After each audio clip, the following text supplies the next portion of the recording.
आपका हमारी वीडियो देखने का बहुत बहुत शुक्रिया। हर कोई देखना चाहता है कि देओमाली मैकडोनल्ड कारपोरेशन अपने बर्गर और दूसरी चीजें कैसे बनाता है, तो आइए देखते हैं। बन बनाने का अमल शुरू करते हैं। इसे आटे से बनाने के लिए मैकडोनल्ड आटा, पानी, माया खमीर और नमक इस्तेमाल करता है। फिर इसे फर्मेंटेशन रूम भेज दिया जाता है। इसके तकरीबन 4 घंटे बाद यहाँ से आटे में दीगर अज्जा मसलन चीनी और नमक को मिलाने के लिए एक मिक्सर मशीन में भेज दिया जाता है। यहाँ 5% से भी कम चीनी आटे में मिक्स करने के लिए मशीन में घुमाया जाता है। यहाँ से आटे को गेंद या पेड़ की शक्ल देकर कन्वेयर पर डाल दिया जाता है। फिर आगे इन पेड़ों पर खुश्क आटे की हल्की तह का छिड़काव किया जाता है। फिर पेड़ों को वहां 100 डिग्री फ़ारेनहाइट दर्जा हरारत 90% नमी पर 55 मिनट तक रहना पड़ता है। फिर एक मशीन से गुजारकर इन पेड़ों पर तिल के बीजों की इन पर बराबर कोटिंग की जाती है। फिर यहाँ से पेड़ों को एक और मशीन में भेज दिया जाता है। यहाँ एक तनूर में 465 डिग्री फ़ारेनहाइट के दर्जा हरारत पर 8 से 9 मिनट के लिए पेड़ों को अच्छी तरह से बेक करते हैं। अब ये बन की शक्ल में तैयार हैं। अब इन्हें स्पिरल कूलर में भेज दिया जाता है।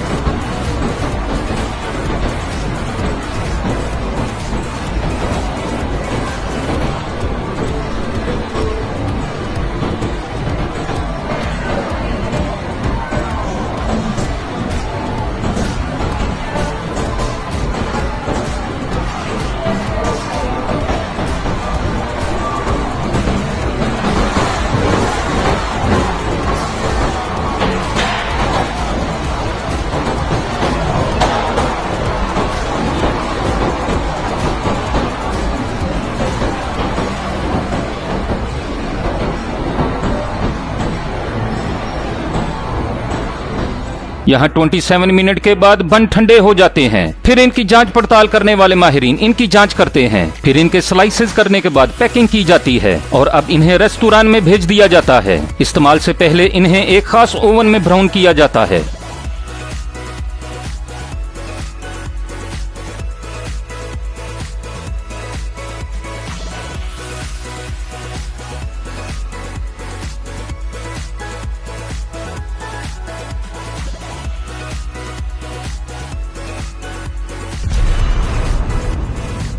मैकडोनल्ड में बीफ पसेस बनाने का अमल नाकाबिले यकीन हद तक आसान है। गाय का गोश्त खुसूसी सील बंद ट्रकों में प्रोसेसिंग प्लांट तक पहुंचता है और गोश्त की जांच पड़ताल करके इसकी ताजगी और मुख्तलिफ बैक्टीरिया से महफूज रखा जाता है।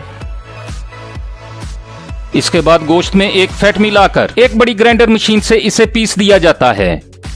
इसे आप मुख्तलिफ ग्रोसरी स्टोर से भी खरीद सकते हैं।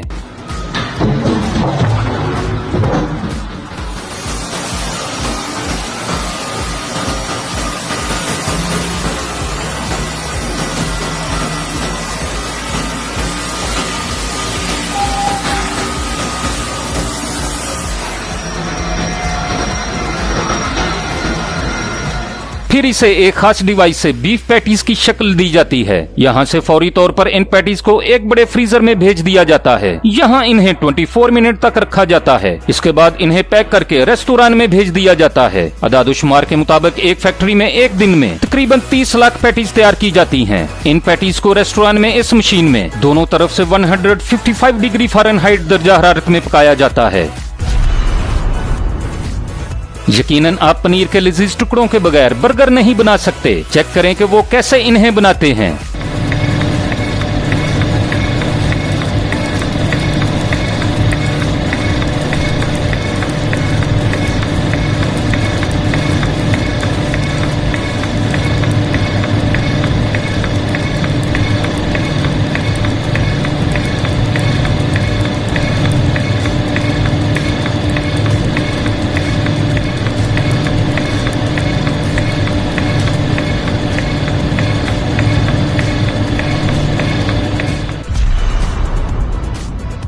ये अमल पूरी मुर्गियों के साथ शुरू होता है। इसके बाद मुलाजमीन ब्रेस्ट, ड्रम स्टिक और विंग्स को अलहदा करते हैं।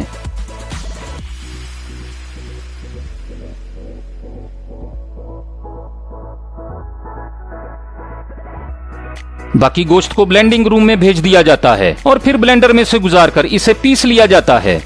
काली मिर्च को मिक्स करने के साथ साथ जायके के लिए और बाइंडर के तौर पर चिकन की थोड़ी सी स्किन भी शामिल की जाती है। यहाँ से इसे नूगेट्स बनाने वाली मशीन में भेज दिया जाता है, जो ब्लेंड शुदा चिकन को 4 मुख्तलिफ शक्लों में तैयार करती है, जिनमें the ball, the bell, the boot, the बुटाई। फिर इन शक्लों के ऊपर लाइट बैटर और थिकर बैटर की तहें चढ़ाई जाती हैं, जिसे टेम्चोरा कहते हैं। इसके बाद इन्हें बराबर फ्राई किया जाता है ताकि बैटर अपनी जगह पर रहे। इस मरहले पर अगर आप नूगेट्स को आधा तोड़ दें तो आपको कच्चा चिकन मिलेगा। अब इन्हें रेस्टोरेंट में मुकम्मल तौर पर पकाया जाएगा ताकि वो ताज़ा रहें। हाफ फ्राई नूगेट्स को फ्रीज करके मैकडोनल्ड के रेस्टोरेंट में भेज दिया जाता है।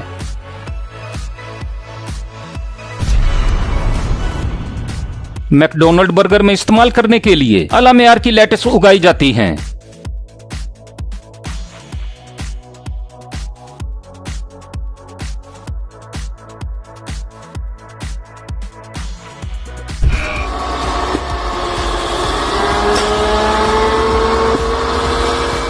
खेतों में बाकायदगी से इसे चेक किया जाता है। कटाई के बाद सब्जियों को फैक्ट्री में भेज दिया जाता है, जहां इन्हें अच्छी तरह धोकर जरासीम से पाक किया जाता है।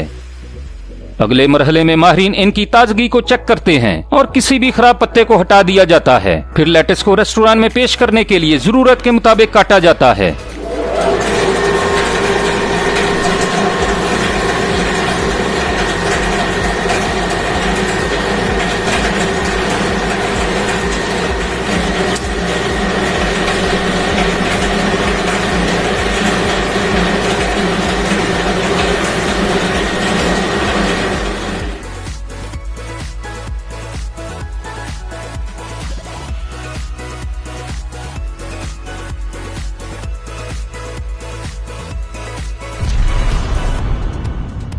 फ्राइज अपने सफर का आगाज खेतों से करते हैं। आलू वहां ज्यादा से ज्यादा धूप वाले दिनों में उगाए जाते हैं।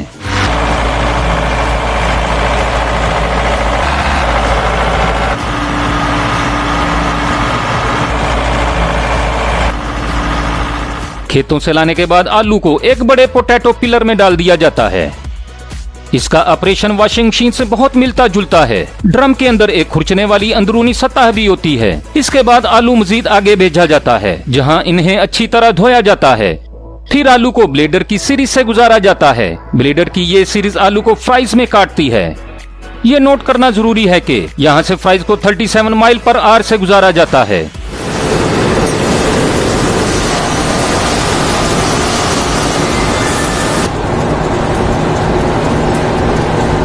आप जानते हैं कि आलू पर स्याह धब्बे होते हैं। इन धब्बे वाले टुकड़ों को हटाने के लिए लेजर और ऑप्टिकल स्कैनर होते हैं, जो ऑटोमेटिकली इन नकाइस का पता लगाकर कंप्रेस्ड हवा के जरिए इन्हें बाहर निकाल देते हैं। फिर आलू के टुकड़ों को बड़ी बेकिंग शीट्स पर खुश्क किया जाता है।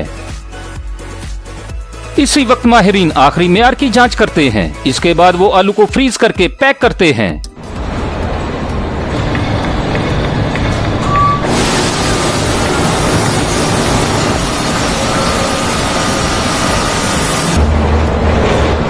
इसके बाद आलू को रेस्टोरेंट में पहुंचा दिया जाता है, जहां इन्हें तेल में ओलियक एसिड की ज्यादा मिकदार के साथ फ्राई किया जाता है।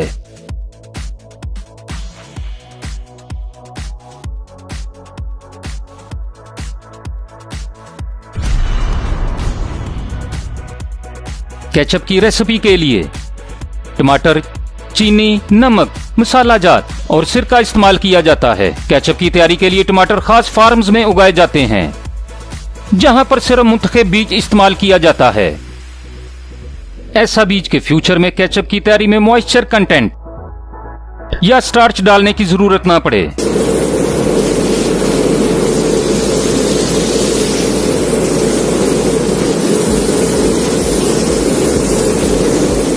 फिर टमाटर की पेस्ट में मसाले डाले जाते हैं, जिनमें हर्ब्स, हॉट पेपर्स और वेजिटेबल्स और भी सीक्रेट इंग्रेडिएंट्स हैं। वाहिद चीज जवाइन का हमें पता है। इसके बाद सारे अज्जा को एक मिक्सिंग कंटेनर में भरा जाता है और इसमें वेनिगर, शुगर और नमक मिलाया जाता है। फिर केचप पास्चुराइजेशन के मरहले से गुजरता है, जिसके बाद इसे होमोजेनाइजर में एक आला डाल दिया जाता है, जो तमाम अज्जा को पीस देता है, जिससे एक यकसा गाढ़ा केचप तैयार हो जाता है। इसके बाद केचप को जल्द ठंडा करना जरूरी है। इस अमल के साथ साथ केचप को तवील मुद्दत तक के लिए जखीरा करने के लिए पास्चुराइजेशन भी की जाती है।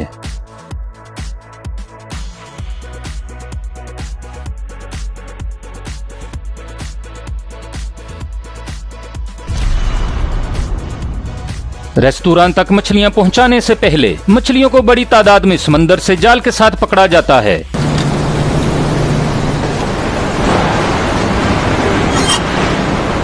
बाद में इन्हें फैक्ट्री भेज दिया जाता है, जहां इसे धोकर बोनलेस किया जाता है।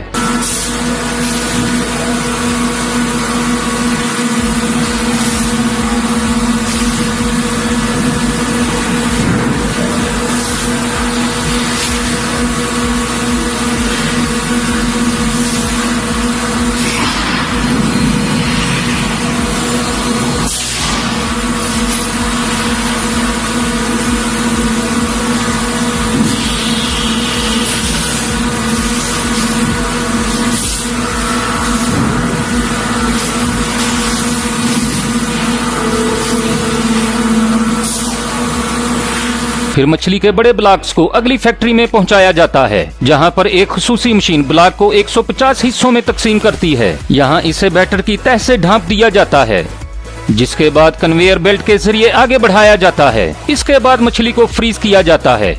इन्हें एक बड़े चैम्बर में रखा जाता है। रेस्टोरेंट पहुंचाने से पहले कई हिस्सों पर फ्राइंग टेस्ट किए जाते हैं, ताकि लोगों तक खराब प्रोडक्ट ना पहुंच सके। इस बात को यकीनी बनाया जाता है कि मछली का जायका और खुशबू अच्छी हो। इस वीडियो के बारे में आपका क्या ख्याल है, कमेंट्स में बताएं। बहुत जल्द हम आपके लिए एक और वीडियो लेकर आएंगे।